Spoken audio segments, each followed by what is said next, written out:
bayan, pati mga bata, mga menor de edad, pinapirma nila ng mga julul. Okay? Pinirma pag galit na galit pa rin sila syempre kay Maharlika, sa Team Alindog dahil hindi sila tinitigilan sa pagpundi na sa kanilang mga kasinungalingan. Imagine nyo, pati bata pinapirma nila. I don't know kung saan yon. Sinadla sa akin ng Team Alindog. Okay, linawin natin na yung kanilang campaign na sinasabi nila, itong Team Alpotera, na sinasabi nila na mayroon silang mga lawyers behind them.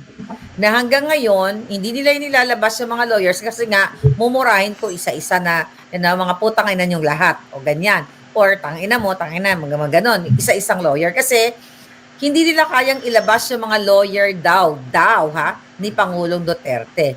Wala namang, kung lawyer ni Pangulong Duterte yan, nasa likod nila, bakit ayaw lumabas? At bakit pinaperma yung mga bata? Kasi daw, i-deprive, sabi ng mga ulul, okay, i-deprive pa ba natin yung gusto ng bata para sumuporta kay Pangulong Duterte? Mga kababayan, ang press release ng signature campaign na halos lahat hinila na nila. Hinila si Pulong, hinila si Sara, si Basti ba hindi pa nagsasalita? Okay?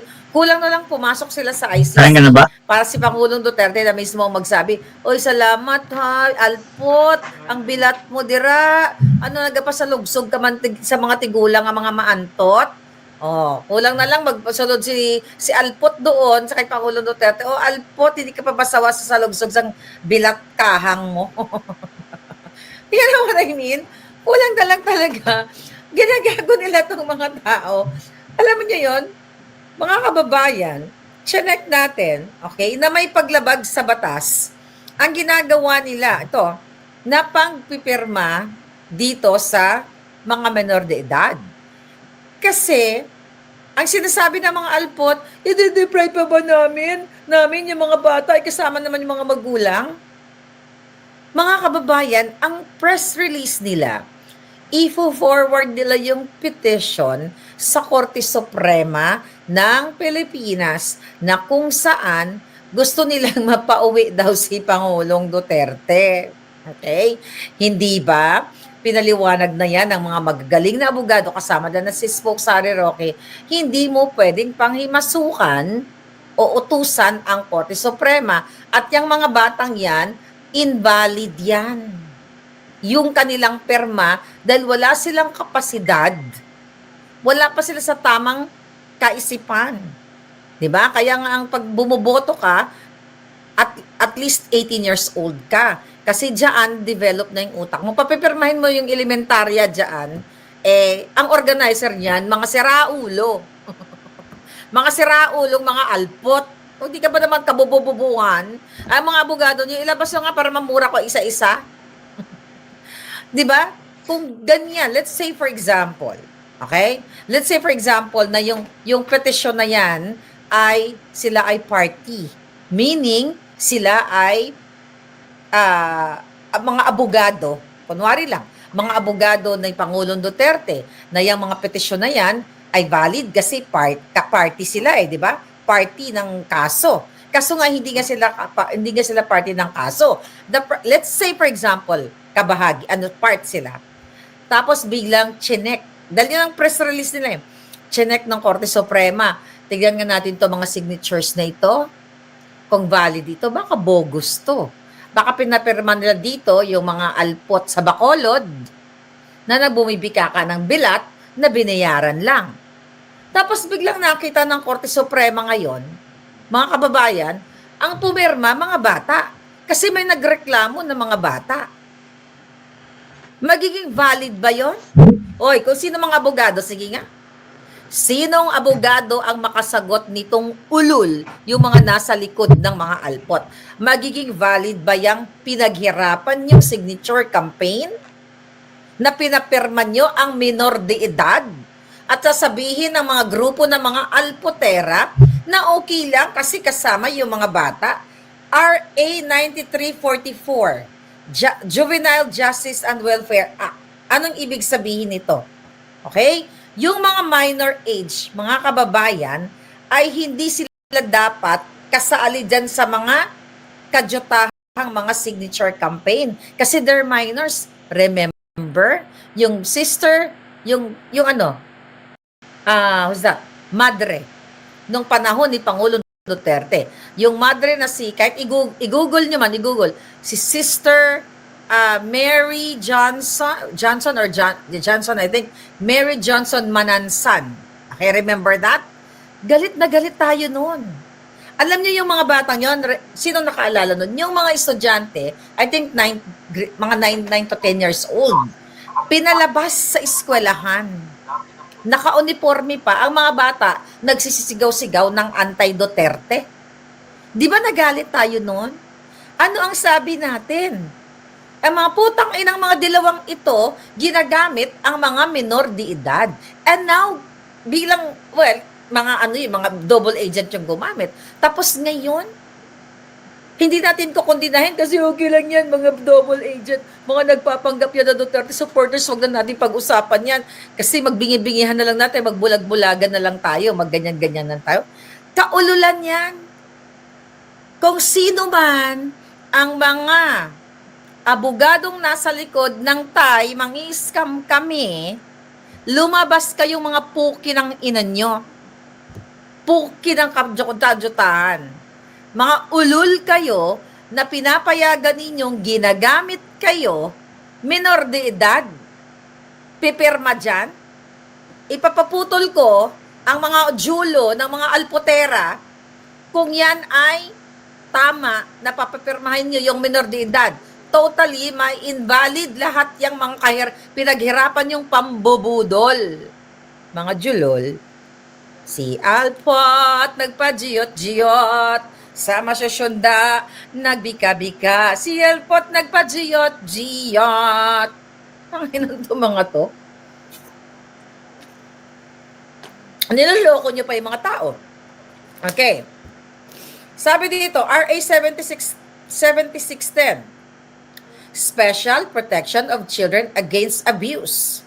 Kung itong mga batang ito, okay, ay kahit hindi sila pressure, kahit hindi sila, minor de edad yan eh. Less than 10 years old, papipirmahin mo, di ba naman kayo mga gago? Tapos i-justify, appeal to emotion, ipagkakait pa ba natin? I-deprive pa ba natin yung suporta ng mga bata kay Pangulong Duterte? False hope? Sinasabi ng bata, parang may nagsend sa akin na yung bata, para po kay Tatay Digong, para makalaya na po siya. Imagine yung ilalagay nyo sa utak ng bata. Pinaasa nyo yung bata na mapapalaya si PRRD, pero pambobodo lang ang ginagawa ninyo. Kung mapapalaya dyan, di ba, ito na lang gawin nyo. Kung mapapalaya talaga si PRRD, dapat si Pulong, si Congressman Pulong, nagsabi siya sa inyo na, sige po, suportahan po natin ito kasi ito lang talaga ang tunay na tunay. Magpapalaya kay tatay. Di ba? Hindi naman nagsalda ganun. Mga optics sila, inuutusan nila si Chipmunk. Congressman Pulong, magsalta ka nga para itong mga team ni Maharlika, nga. Nagmumukha kayong tanga. Pati yung mga abogado nyo na sinasabi nyo, mga abogado ni Pangulong Duterte, mga nagbumukha rin mga support. Labas yung pangalan nila. Do you think natatakot ako sa mga yan? Ilabas nyo yung mga ulul na yan na nasa likod nyo o baka makatang isip nyo lang. O yung isa yung abogadang suspended. Na si Zoraida na scammer. Ang daming kaso in the past na na nga eh. 'Di ba? Ang tawag siya na suspend. Sino labas ninyo? Sinong mga abogado ninyo? Ginagago kayo, wag kayo pumirma, mga akla. Wag kayo. Tangay lang yan. Signature campaign, pirma na po kayo kay tatay para po mapalaya kaluluoy, para po makuha namin yung mga information ninyo para makascam kami, tay. Ganyan. Diba? Again, yung pagperma, pinilit nila, alam nyo, inoptics nila lahat yung mga pumipirma dyan. Kahit na si Inday Sara, in-optics sila eh. Pero mas magaling tayo sa kanila dahil tayo hindi tayo nag-optics. Dahil nakuha natin ng interview si Inday Sara na mismo sinabi niya na huwag kayo magbigay ng information. Kung yan ay simbolismo lamang, wala tayong problema. Ngayon mga bata, pinagluloko yung mga, ito naman to mga loko-loko to mga nanay na ito, Diyos ko po. Well, anong ma-expect mo? Hindi natin alam. Kasi yung mga nanay, hindi nila kayang arukin yung baka nabigyan ng tinapay, alam mo naman, kahirapan sa Pilipinas, baka binigyan ng sardinas, o magpirma na kayo, o binigyan ng t-shirt, di ba? Ganun kasi, kaya ang hirap ng Pilipinas. Sobrang hirap kasi yung mga mahirap, lalong binubudol ng mga katulad ng mga bangag, ng mga dilawan, at itong mga team alpoterang, ano daw sila, Dutertista, parang mga komunista. Di ba? Yung mga anak ninyo, di ba? Mag-google kayo. Ano pang silbi ng mga digital drama natin ngayon? Digital age tayo. I-google nyo itong pinagsasabi ni Marlica na walang fraud o invalid yung totaling campaign nila. Kapag kunwari lang, na parte sila ng mga abogado sila na nagpa-signature campaign, kunwari lang, tapos ma-pick yun, isang bata, batang 8 anyos. Ibig sabihin, ginago mo. Yung petition mo, hindi in good faith, budol. Budol. Di ba? Ay, galit sila sa akin. Di ba? Yun, agad-agad ang ina eh. Eh, syempre, pag kalagat sila, gagawa ka na lang ng kwento kay Maharlika. Andyan yung si Maharlika ay nag-Japan. Which nag-Japan naman talaga ako for 2 days, excuse me. Diba? Nag-Japan naman talaga ako. Hindi naman natin dinidinay na nag-Japan tayo ng bonggang-bongga. Kaso lang, supposedly, 5 days yung ating, remember that, mga palangga, 5 days yung ating bakasyon, yung 3 days, na-quarantine ako ng bonggang-bongga. So, 2 days. Kaya kailangan kong, yung check-in ko sa Japan, memories. Ayaw na nga umuwi ni PRRD. Bakit pa nga? Ayaw na. Sabi nga ni Pulong, ayaw ni PRRD umuwi hanggat si Bangag. Ang gawin nyo, mga Dutertistang mga tanga, tunay na mga bobo, patanggal nyo muna si Bangag. Kasi sabi ni PRRD, hindi siya uuwi hanggang si Bangag ang presidente. Diba? Kung talagang mahal nyo si PRRD, patalsikin nyo ang Addictus Benedictus. Hindi yung perma-perma para kumuha kayo. Sino bumili ng truck nyo? May truck pa sila, truck o van? Sino nagbigay sa inyo ng pera? Yung Alpot na dating ko nagkukuskus ng Alketran? Saan na makakakuha? Jobless. May pa-ban? Saan na galing yung ban nyo? Ilang buto ang pumasok sa bilat ng mga Alpot bago nyo nakuha ang ban? Ilang matandang makyoho ang pumasok sa bilat ng mga Alpot bago nyo nakuha yan? Yan ba yan? Alam nyo, kahit anong gawin yung paninira kay Maharlika, hindi kayo magiging effective. You know why? Kahit kailan, hindi magiging effective ang atake nyo, mga made up. I've been here for 10 years. Lahat ng made up na atake, ginawa na yan ng dilawan, ng bangagan. Dati ang kaaway ko lang mga dilawan. 'Di ba? Imagine mo, mga nakalaban ko, binangga ko sa buhay ko. Leni Robredo, Noy Noy, Chris Aquino. Sino pa?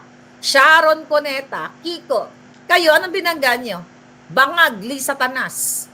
At the whole Bangag government. Kayo, sino binangga nyo? Ano napatunayan nyo? Si Maharlika lang binangga nyo Wala ba kayo ibang babanggain? Mga duwag to, mga julul na to, di ba? Sino binangga? Si Trillanes. Lahat ng kalaban ng bayan, binangga ko. Kayo ka na binangga. Takot kayo? Takot kayo kay Lisa Tanas? Di ba?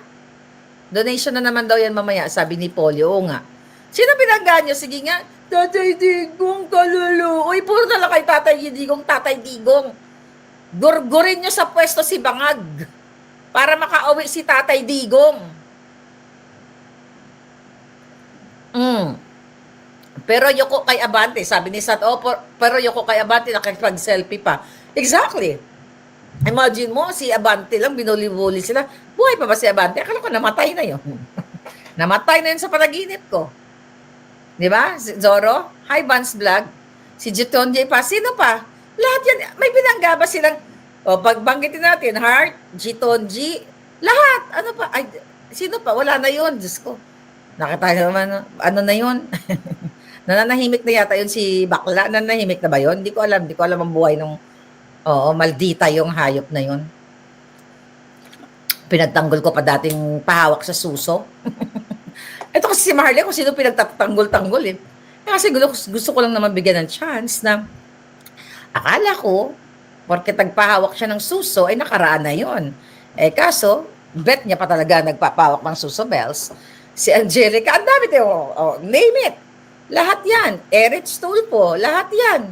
Ang daming binangga ni Palangga. Eh, sila ba may binangga? Oh, almost 2 cases down na tayo, ha? By the way, baka yung kay Zaldi, ano na yan, masinintensyahan na. At magiging BFF ko na nga si Zaldi, eh. BFF, I'll see you very soon. Magkape tayo. Si BF Saldi ko yan, BF Saldi, baka, baka sooner may pasabog yan. Andyan lang yan. Oh, now what? Ito naman mga julul na ito. Nasaan si Harry Roque? Okay? Itong may lumabas kasi na, what's this? Okay? May lumabas kasi mga palangga. Okay, ito, share natin to. May lumabas kasi na may nagtanong itong si, what's that? Basta may isang reporter, yung medyo magaling na reporter dyan. Here we go, teka lang. Harry Roque, okay. Okay. Ano to si Spokes? Okay. March. Dinner time. Okay. Okay. Mayroon kasi dyan, mga kababayan, may nagtanong na reporter, no? Mamaya na kay Mangga. May nagtanong sa reporter na, dahil may lumabas daw, may nag-circulate daw na picture ni Harry Roque, ni Spokes Harry, at saka ni Luli, yung anak ni Gloria Macapagal Arroyo, na ambassador doon sa Austria. Okay? Ambassador siya doon sa Austria. Ngayon, tinanong ng reporter na may balita daw po kayo. Sabi na reporter kay Clarissa Taratara, ang konteksto is ganito. May nagsi-circulate po na pictures with Luli and Harry. Pero lumalabas po na 2023 pa pala yung picture na yon. So tinanong ngayon itong si Clarissa Taratara. Ang sabi niya, sa tingin daw niya, mukhang luma naman yung nagsi-circulate, hindi daw naaakma doon sa panahon sa picture ngayon ni Harry kasi daw yung medyo malusog pa daw si Sir Harry, si Spokes Harry at ang hairdo. So may mga ganon-ganon talagang drama ito si Taratara. Alam mo naman yan. So ngayon, ang tanong na reporter, so may balita po ba kayo kung nasaan na yung whereabouts ni Harry Roque? Ang sabi ni Clarissa Taratara, wala daw silang alam. Alam nyo, sayang yung intel. Sayang yung pera ng bayan. Dito pa lang sa picture ni Harry, kung di ba naman mga bopples to mga to? Google mo lang yan Malalaman mo na kung saan yan. Saan yan? Saan yung Marchfeld Hotel na yan? Google natin yan. Nandyan si Harry. Noong nakaraan. Marchfeld Hotel. Saan yan, mga palangga?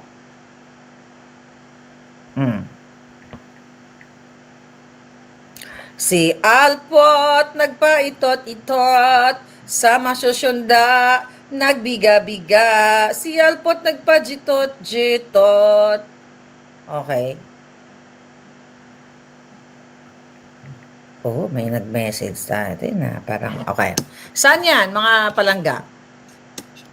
Saan na si Harry? Okay, ito. Saan yan?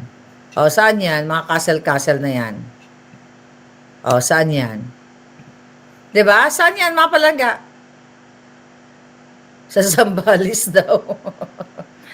Diba? Ayan, Pag ginugel mo yung Marchfeld Hotel na yan, makikita mo na kagad yung address. This is a guest house in the, hindi ko lang mabigas to, Valley in Tyrol region of Austria. Austria. Pag ginugel mo nakalagay sa Austria, tapos walang kaalam-alang Malacanang kung nasaan si Harry. Nasa Austria. Nagmamaganda. nagpicture-picture. 'Di ba? Nag-i-enjoy. Oh. Kaya pag dumating ako doon, magmamaganda din ako. 'Di ba? Oh, yun. So ngayon, anong kadyutahan 'yan? Paano kasi hindi nila madampot-dampot si Harry? Alam niyo kung bakit? Okay? Kasi protected na. I don't know kung anong ano nila. Ang mga press release kasi nila, nagtatago si Harry. Meron bang nagtatago? Nandyan, may picture. Plus, gabi-gabi may dinner. Gabi-gabi may mga pictures sa mga castle. Oh, yan yon mga kababayan. Ito naman to mga reporter na to. Oh my God.